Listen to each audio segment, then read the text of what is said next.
Friends, welcome to Arthur success point.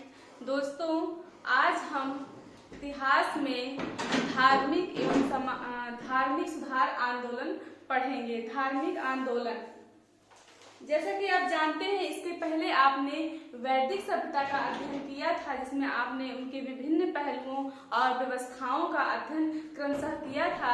और इसके बाद आप जानते हैं कि उत्तर वैदिक काल में किस प्रकार लोहे की खोज हो गई और हमको लोहे का ज्ञान प्राप्त हो गया उत्तर वैदिक काल में। और इसी के साथ कहते हैं कि इसी समय से हम क्या देखते हैं, द्वितीय नगरीकरण की शुरुआत देखते हैं। द्वितीय नगरीकरण, आप जानते हैं कि प्रथम नगरीकरण की शुरुआत कब होती है?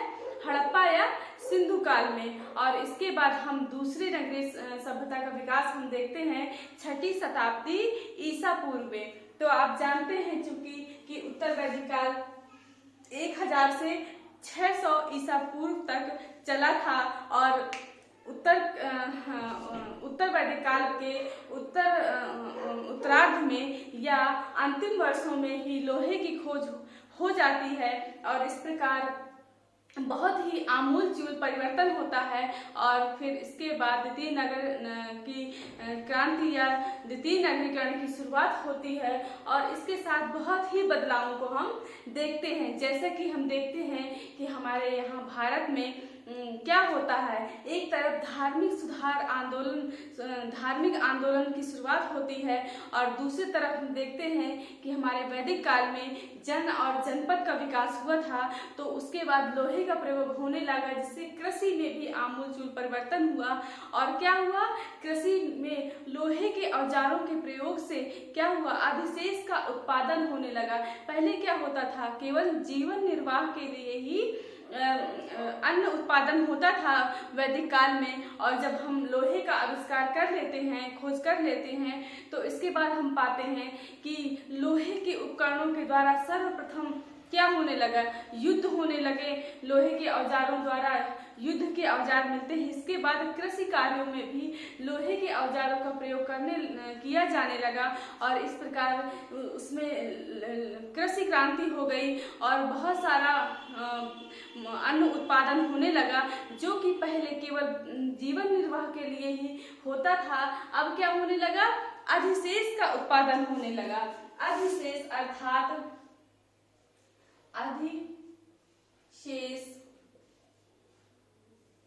अर्थात कि मतलब हमारे खाने से अधिक उपयोग, जिसको वो लोग क्या कर सकते थे, बेच सकते थे और अपना जीवन निर्वाह अच्छे से कर सकते थे उसको बेच करके। तो इससे क्या हुआ, इससे जब अधिशेष उत्पादन होने लगा तो फिर नगरों की शुरुआत होने लगी और बड़े बड़े उनको बेचे जाने के लिए नगर की स्थापना होने लगी, जहां वो बेचे जाते थे और नगरीकरण होने लगा। और जो पहले वैदिक काल में जनपद होते थे, वो जनपद से उनका विस्तार कैसे होने लगा, महाजनपद के रूप में हो गया। तो इस प्रकार हम देखते हैं कि उत्तर वैदिक काल के बाद हमारा महाजनपदों का विकास हो गया, महाजनपदों का निर्माण हो गया। महाजनपद, जन से जनपद हुआ और जनपद से महाजनपद। तो हम देखते हैं कि 6ठी शताब्दी ईसा पूर्व में महाजनपदों का विकास हुआ और महाजनपदों के विकास के साथ साथ एक महत्वपूर्ण बहुत सारे महाजनपद, 16 महाजनपद जिसमें आते हैं। और अंगुत्तर निकाय, जो बौद्ध ग्रंथ अंगुत्तर निकाय है, और जैन ग्रंथ भगवती सूत्र, दोनों में इनका उल्लेख मिलता है 16 महाजनपदों का। इसके बाद फिर मगध जो होता है, मगध नामक महाजनपद वैसा से ज्यादा शक्तिशाली बनकर उभरता है और कई उनके शासकों ने, उस वंश के शासकों ने, मगध में कई वंश के शासक हुए और इन्होंने कई राज्यों को अपने में मिला लिया और जीत कर उन्होंने मगध महाजनपद को और विस्तार कर रूप दिया। और इसके बाद फिर ये मगध का विस्तार होता है और महाजनपद के बाद मगध का विस्तार होता है। और क्या होता है, और दूसरी तरफ हम देखते हैं कि धार्मिक आंदोलन की शुरुआत हो जाती है। धार्मिक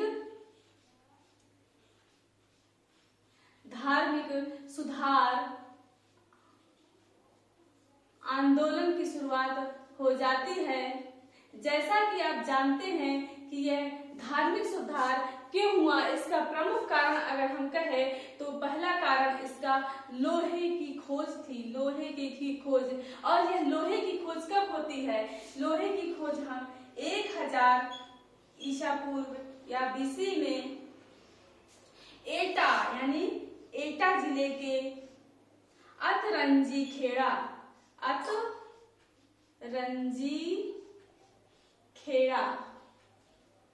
एटा जिले के अतरंजी खेड़ा नामक स्थान से हमें लोहे के औजार प्राप्त होते हैं, जो यह यूपी में है। एटा जिला यूपी में है, उत्तर प्रदेश।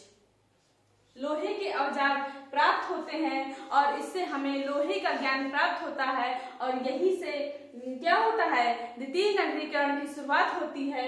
तो आज इसी क्रम में हम देखेंगे, क्रमशः हम देखेंगे धार्मिक सुधार आंदोलन। इसके बाद फिर हम क्रमशः अन्य चीजें भी देखते चलेंगे। तो सबसे पहले हमारा आज का टॉपिक होगा धार्मिक सुधार आंदोलन। तो आइए हम जानते हैं यह धार्मिक सुधार आंदोलन 6ठी शताब्दी ईसा पूर्व में किस प्रकार यह उभरा और उस समय इसका क्या प्रभाव रहा। धार्मिक सुधार आंदोलन या धार्मिक आंदोलन, धार्मिक आंदोलन।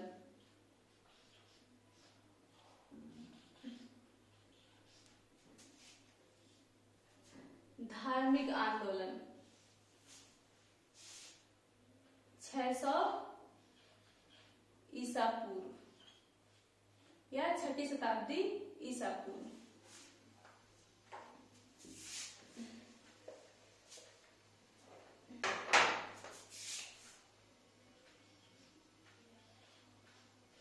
छठी शताब्दी ईसा पूर्व।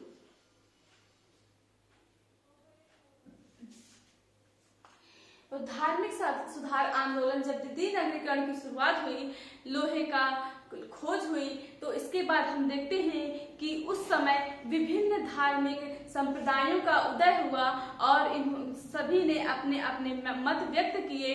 क्योंकि हम देखते हैं कि वैदिक सभ्यता में उत्तर वैदिक काल आते आते तक कर्म कांडों और यज्ञों की जटिलता और उनका बोलबाला खर्चीले होने के कारण और पशु बलि ज्यादा देने के कारण इनमें क्या कुछ कुरीतियां आ गई। उसके बाद फिर जब सूत्र काल आता है तो उसमें बहुत ज्यादा कुरीतियां आ जाती है, उत्तर वैदिक काल से भी ज्यादा। तो हम देखते हैं कि सूत्र काल तक आते आते इसमें अनेक कुरीतियां व्याप्त हो जाती हैं। यज्ञों बहुत ज्यादा जटिल यज्ञ जो कि आम लोग नहीं करा सकते थे, बहुत सारा खर्च आता था। इसके अलावा पशु बलि दी जाने लगी जिससे पशुओं की हानि होने लगी। इन सब चीजों से आम जनता जो है प्रभावित होने लगी और उन्होंने एक सीधे सरल मार्ग को अपनाने का विचार किया। और जब यह कई धार्मिक संप्रदाय उभरे और वैदिक संप्रदाय का खंडन किया उन्होंने, तो फिर हम पाते हैं कि लोगों ने इसको अपनाया और सरल चीजें देखकर वह आकर्षित हुए, जो कि बिल्कुल सरल भाषा में आम लोगों के लिए और बिना किसी खर्च के सभी के लिए उपलब्ध थे। इसलिए लोग उन धर्मों की ओर आकर्षित हुए और उन्होंने क्या किया, आम लोगों ने इसको अपनाया और इस प्रकार हमें धार्मिक सुधार आंदोलन देखने को मिलता है। तो कई नास्तिक संप्रदायों का, इन्हें हम क्या कहते हैं, नास्तिक संप्रदाय बोलते हैं। क्यों? क्योंकि हम नास्तिक संप्रदाय उन्हें बोलते हैं जो वैदिक रीति रिवाजों को या वेद को नहीं मानते हैं, तो उन्हें हम नास्तिक संप्रदाय बोलते हैं। तो इन्हीं नास्तिक संप्रदायों में बहुत सारे संप्रदाय उभर कर आए। नास्तिक संप्रदाय, और इन नास्तिक संप्रदायों में बहुत सारे संप्रदाय हमें देखने को मिलते हैं, जिनमें कि दो प्रमुख संप्रदाय या दो प्रमुख धर्म जिसमें से पहला जैन धर्म और दूसरा बौद्ध धर्म।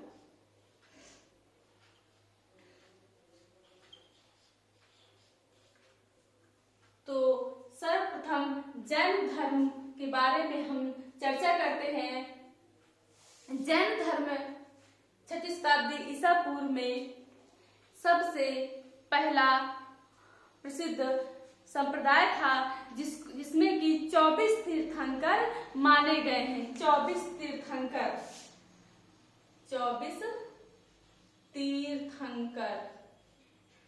तो यह शब्दावली आपको याद रखनी है कि जो जैन धर्म के जो महात्मा महापुरुष होते थे उन्हें क्या बोलते थे? तीर्थंकर बोलते थे, जिन्होंने जैन धर्म की स्थापना की और जैन धर्म के जो विभिन्न संस्थापक और आचार्य या महापुरुष होते थे। तो जो जैन धर्म के महापुरुष होते थे उन्हें तीर्थंकर बोलते थे। अर्थात तीर्थंकर का अर्थ है कि ऐसा महापुरुष जिन्होंने सभी इंद्रियों को जीत लिया हो और सभी को वह मतलब मोक्ष प्राप्ति कराने के सक्षम हो, कराने के लिए। तो वह क्या है? तीर्थंकर है, जो कि सभी इंद्रियों को जीत लिया हो, वह तीर्थंकर है। और ऐसे महापुरुषों को हम तीर्थंकर बोलते हैं। तो इन 24 तीर्थंकरों में कुछ प्रमुख तीर्थंकर माने गए हैं। पहले इसके संस्थापक, पहले तीर्थंकर ऋषभ या आदिनाथ, इनका दूसरा नाम है आदिनाथ। ऋषभदेव या आदिनाथ माने जाते हैं। तो ये ऋषभदेव या आदिनाथ पहले तीर्थंकर थे जैन धर्म के, और इन्हें ऐसा माना जाता है, ऐसा ऋग्वेद में उल्लेख भी मिलता है इनका, और अथर्ववेद में भी इनका उल्लेख मिलता है। और ऐसा माना जाता है कि ये अयोध्या के राजा थे। आपको क्वेश्चन पूछा जाता है, यह अयोध्या के राजा थे और इन्होंने अपना राज सिंहासन त्याग कर अपने पुत्र भरत को दे दिया था और स्वयं क्या किया था? स्वयं जाकर इन्होंने सल्लेखना द्वारा अपने प्राण, कठोर तप के द्वारा अपने प्राण त्याग दिए थे। तो इनका जो जन्म स्थान है वह अयोध्या है। तो यह ऋषभदेव आदिनाथ पहले तीर्थंकर थे। इसके बाद हम देखेंगे जो कुछ प्रमुख तीर्थंकर और थे, उनकी हम चर्चा करेंगे।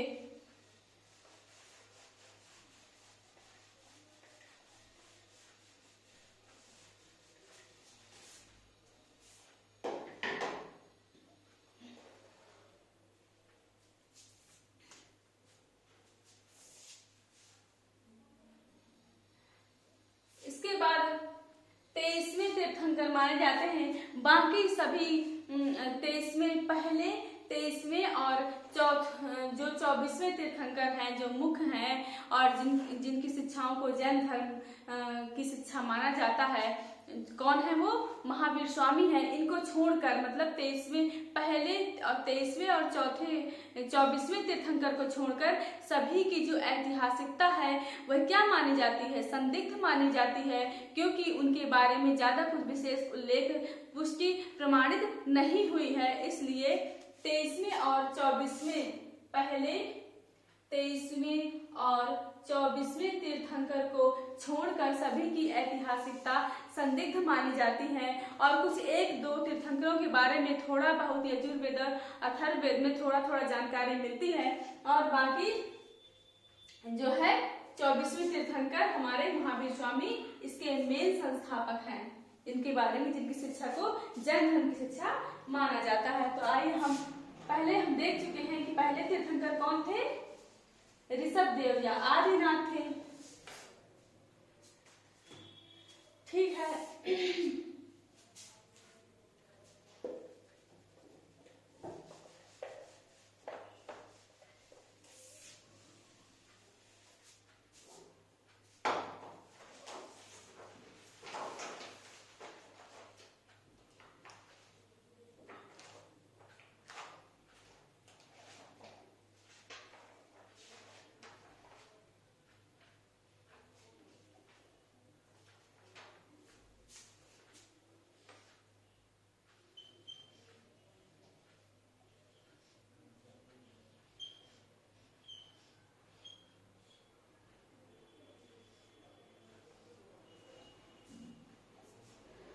हम देखते हैं कि जैन धर्म के पहले तीर्थंकर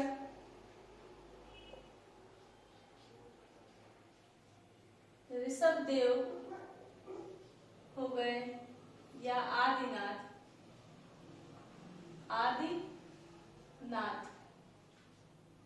जो इनका प्रतीक चिन्ह होता है वह क्या होता है? प्रतीक चिन्ह होता है वह सांड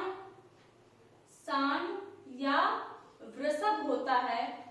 यह आपकी परीक्षाओं में पूछा जाता है।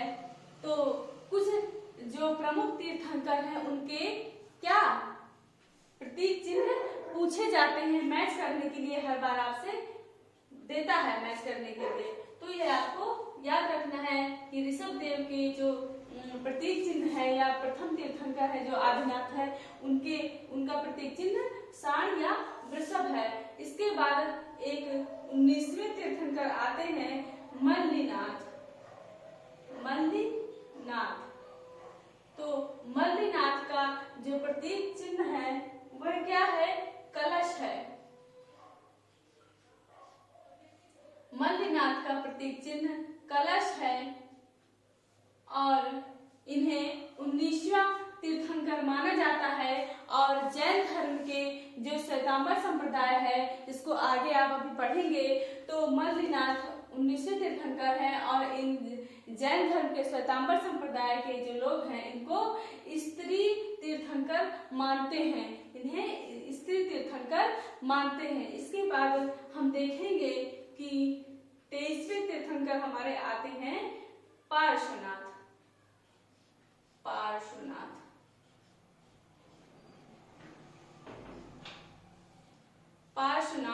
पार्श्वनाथ का जो इनका प्रतीक चिन्ह है वो है सर्प। पार्श्वनाथ का प्रतीक चिन्ह सर्प है और यह 23वें तीर्थंकर माने जाते हैं। अब हम पार्श्वनाथ के बारे में कुछ थोड़ा बहुत पढ़ेंगे क्योंकि इनसे भी क्वेश्चन पूछता है। इनके बारे में कुछ जानकारी हमको मिलती है कि ये 23वें तीर्थंकर थे और यह कहाँ के निवासी थे? काशी के। यह क्वेश्चन आपके पीसीएस में पूछा जा चुका है कि यह कहाँ के निवासी हैं, तो काशी के निवासी हैं और इनके पिता का नाम क्या था? अश्वसेन। इनके पिता का नाम अश्वसेन था और इन्होंने अपना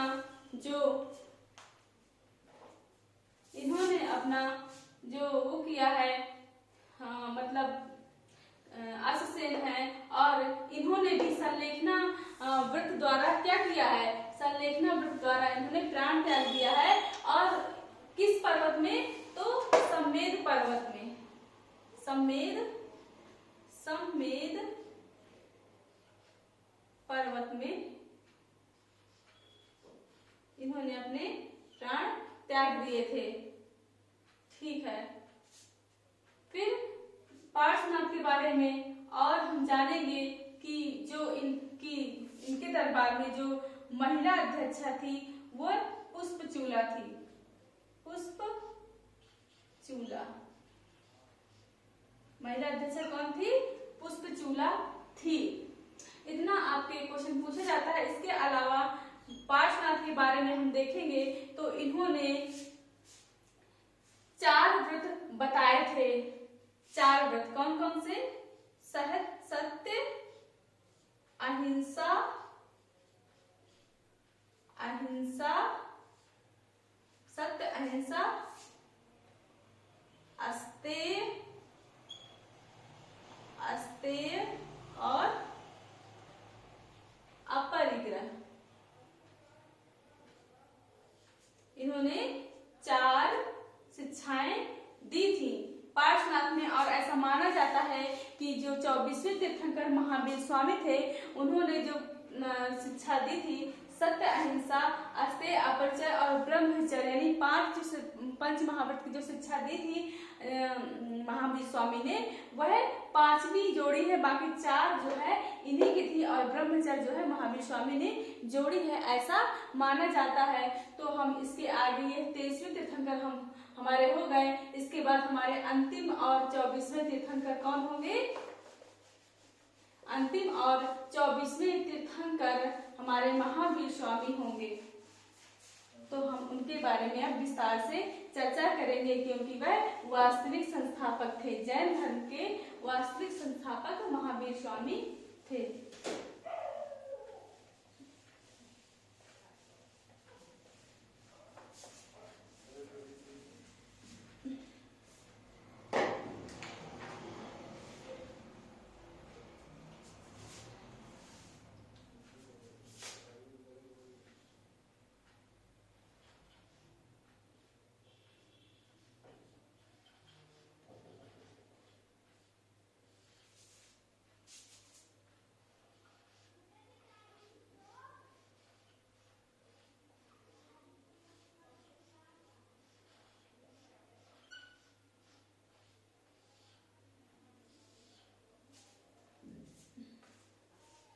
महावीर स्वामी, जिनका बचपन का नाम वर्धमान होता है, इनका मूल नाम या बचपन का नाम क्या होता है?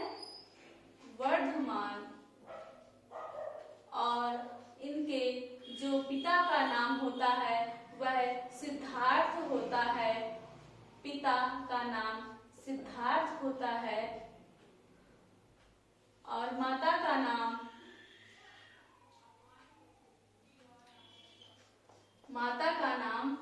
त्रिशिला, त्रिशिला या विदेह दत्ता, विदेह दत्ता।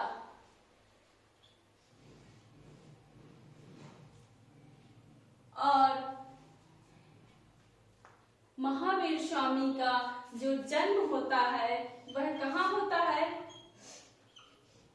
महावीर स्वामी का जन्म ज्ञात्रिक परिवार में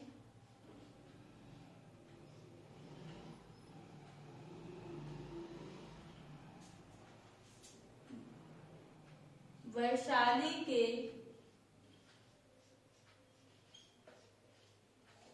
कुंड ग्राम में,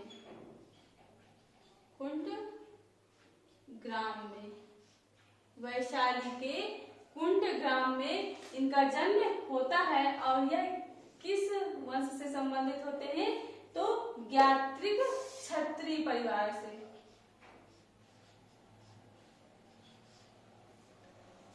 ज्ञात्रिक क्षत्रिय परिवार से यह संबंधित होते हैं और इनका जन्म जो है वैशाली के कुंड ग्राम में होता है।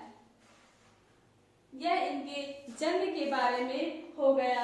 अब हम देखेंगे कि महावीर स्वामी का आगे जीवन विस्तार कैसे होता है।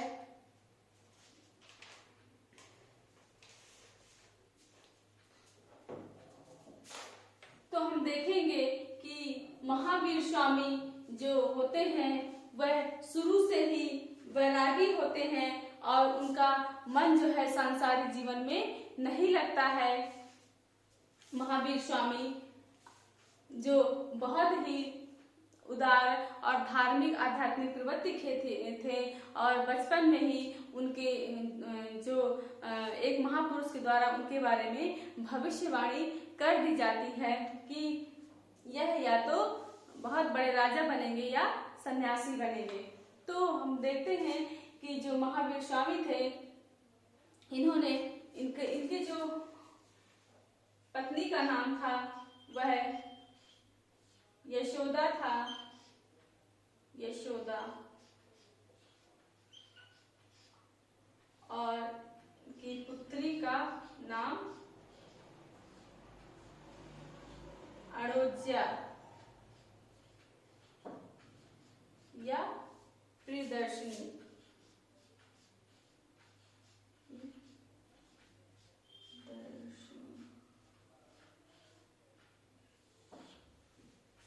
अड़ोज्या या प्रियदर्शनी। और इनके जो जन्म का सन है वह 599 ईसा पूर्व है, BC। और इनकी मृत्यु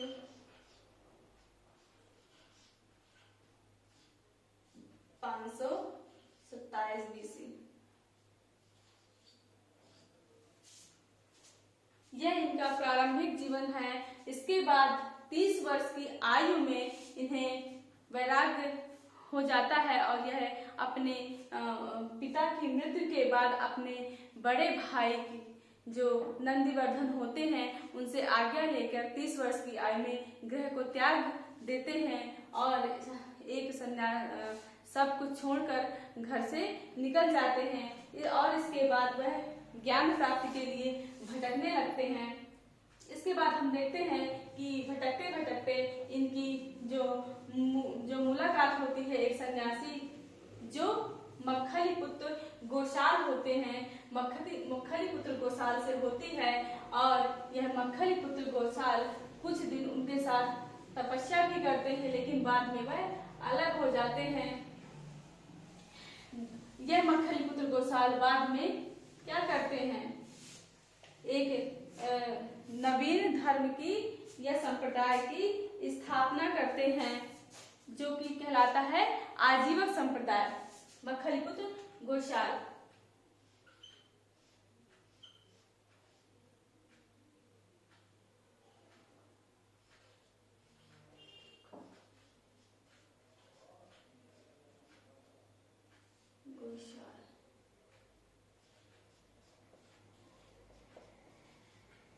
मक्खली पुत्र गोसाल आजीवक संप्रदाय की स्थापना करते हैं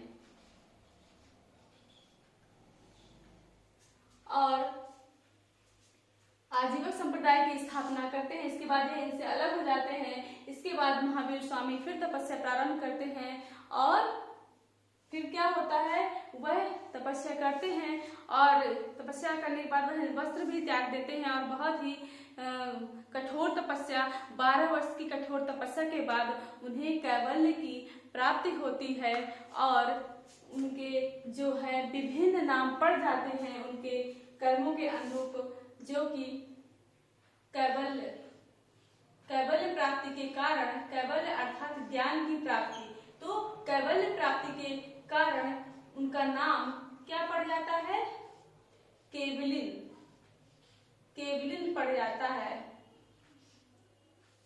और चूंकि वह बंधन रहित हो जाते हैं अर्थात सभी कपड़ों उतार कर सभी भौतिक सुख साधनों को छोड़कर वह केवल तपस्या में लीन प्राप्त हो जाते हैं, इसलिए उनको क्या बोला जाता है, निर्ग्रंथ बोला जाता है। निर्ग्रंथ अर्थात बंधन रहित। केवल अर्थात ज्ञान प्राप्ति इन्होंने कर ली, निर्ग्रंथ अर्थात बंधन रहित हो गए। बंधन रहित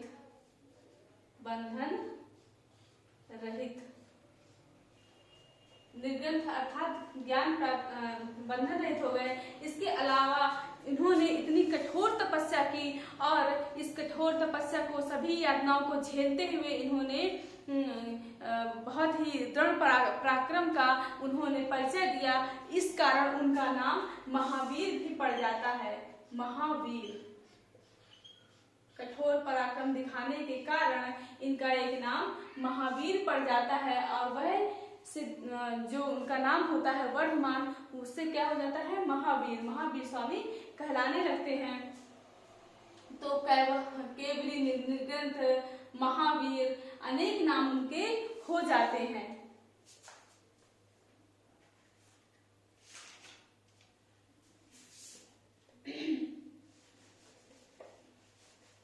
इसके बाद हम देखते हैं उन्हें जब ज्ञान प्राप्त हो जाता है तो वह ज्ञान कहाँ, ऋजुपालिका नदी के जंभिक ग्राम के समीप उनको प्राप्त होता है। जंभिक ग्राम,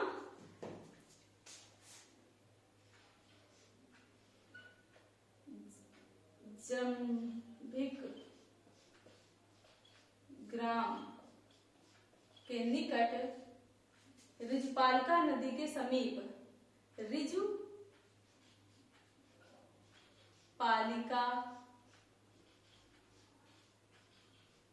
नदी के समीप साल वृक्ष के नीचे, साल वृक्ष के नीचे उन्हें ज्ञान की प्राप्ति होती है। और जब उन्हें ज्ञान की प्राप्ति हो जाती है तो वह क्या कहलाते हैं, महावीर स्वामी। इस प्रकार उनका नाम महावीर स्वामी पड़ जाता है और वह जैन धर्म का जो है स्थापना करते हैं और जैन विभिन्न प्रकार की शिक्षाएं देते हैं और उनका क्या होता है, वह जैन धर्म की शिक्षाएं कहलाने लगती हैं। उन्हीं की शिक्षाएं क्या होती हैं, जैन धर्म की शिक्षाएं कहलाती हैं। इस प्रकार महावीर ने जब ज्ञान प्राप्त कर लिया, कहाँ प्राप्त किया, जंभिक ग्राम में ज्ञान प्राप्त किया कि ऋजुपालिका नदी के समीप साल वृक्ष के नीचे उन्होंने ज्ञान प्राप्त किया और ज्ञान प्राप्त करने के बाद वह वहां से चल पड़े और इसके बाद उन्होंने कहाँ पर, पावा में, पावा में 11 ब्राह्मणों को उपदेश दिया या प्रथम उपदेश दिया। तो पावा में 11 ब्राह्मणों को उन्होंने उपदेश दिया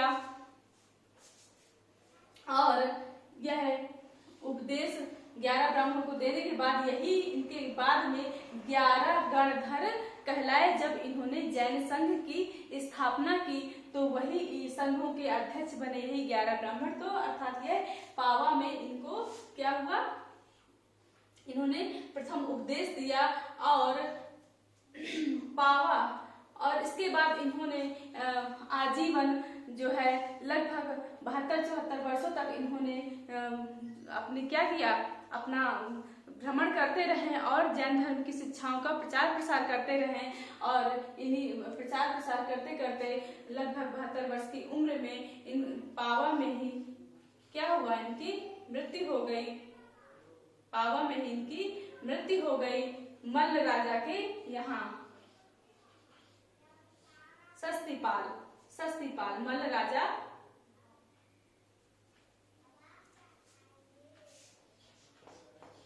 पावा में मल्ल राजा सस्तीपाल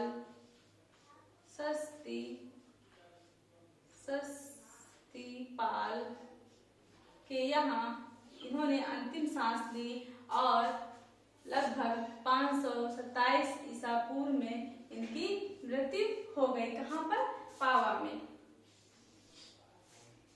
इस प्रकार हम देखते हैं कि इन्होंने किस प्रकार अपना जो है जीवन क्रम चलाया और किस प्रकार उन्होंने कठोर तपस्या करके ज्ञान प्राप्ति किया और जीवन भर इन्होंने उसका प्रचार प्रसार किया, उस ज्ञान को बांटा और शिक्षाएं दी और क्या किया, अंतिम इसके बाद उन्होंने अंतिम सांस ली। और कहते हैं कि इनके जो अनुयायी थे तो इनके बहुत सारे अनुयायी थे और लेकिन अगर पूछा जाता है कि इनकी पहली महिला अनुयायी कौन थी तो वह थी चंदना नामक महिला इनकी पहली महिला अनुयायी थी। क्वेश्चन पूछा जाता है आपसे, चंदना नामक महिला इनकी पहली अनुयायी थी, ठीक है, जो कि चंपा नरेश दधिवाहन की पुत्री होती हैं। चंपा नरेश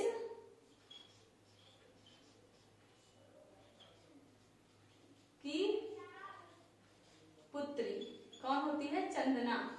यह इसकी पहली महिला भिक्षुणी या महिला जैन अनुयायी होती हैं। तो यह तो महावीर स्वामी का हम जीवन क्रम देखते हैं। इसके बाद हम महावीर स्वामी की शिक्षाओं का आगे अध्ययन करेंगे।